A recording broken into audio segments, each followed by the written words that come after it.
Good morning അച്ഛാ. Morning മോളെ. മോളി എങ്ങോട്ടാ? ഞാൻ സമ്മർ ക്യാമ്പിന് പോകുന്നു. നല്ല കാര്യം. ഇതെന്താ ഇട്ടിരിക്കുന്നത്? ഇതിനെന്താ കുഴപ്പം? കുഴപ്പമുണ്ട് മോളെ. നമ്മൾ വീട് വിട്ട് പുറത്തേക്ക് ഇറങ്ങുമ്പോൾ മാന്യമായ രീതിയിൽ വസ്ത്രം ധരിക്കണം. ഇപ്പൊ സിനിമയിലും റീൽസിലൊക്കെ ഇതാ ട്രെൻഡ്. അച്ഛനൊന്നും അറിയാത്തോണ്ടാ. സിനിമ വേറെ, റീൽസ് വേറെ, നമ്മുടെ ജീവിതം വേറെ. ഇതെന്താ മോളുടെ കയ്യിൽ? ഇത് മൊബൈൽ ഫോൺ. അതെനിക്കറിയാം, ഞാൻ ഇതാ ചോദിച്ചത്. അത് കവർ. അപ്പൊ ഇത് സ്ക്രീൻ ഗാർഡ്. 6000-7000 രൂപ വരെ വരുന്ന ഫോണിന് ഇത്രയും പൈസ ചെലവാക്കേണ്ട ആവശ്യമുണ്ടോ? അതെവിടെയെങ്കിലും വീഴുകയോ പൊട്ടുകയോ ചെയ്താൽ അതിന് സ്ക്രാച്ച് വരാതിരിക്കാൻ വേണ്ടിയല്ലേ. അച്ഛന് ഇതൊന്നും അറിയില്ലേ? അച്ഛൻ ഇതൊന്നും അറിഞ്ഞൂടാ.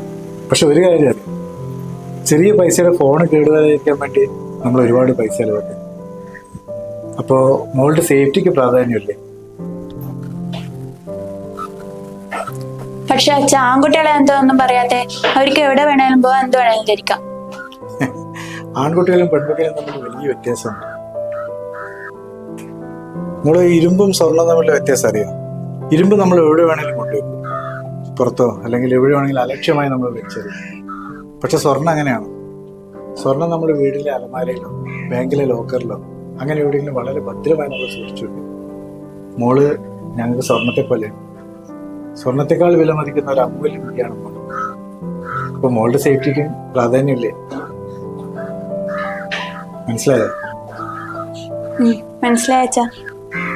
Thank you. അച്ഛ ഇപ്പൊ എങ്ങനെയുണ്ട്? ഇപ്പൊ ഓക്കെ, നന്നായിട്ടുണ്ട്. ഗോഡ് ബ്ലെസ് ചെയ്യാൻ മോളെ. എന്നാ ഞാൻ പോയിട്ട് വരാം. ശരി.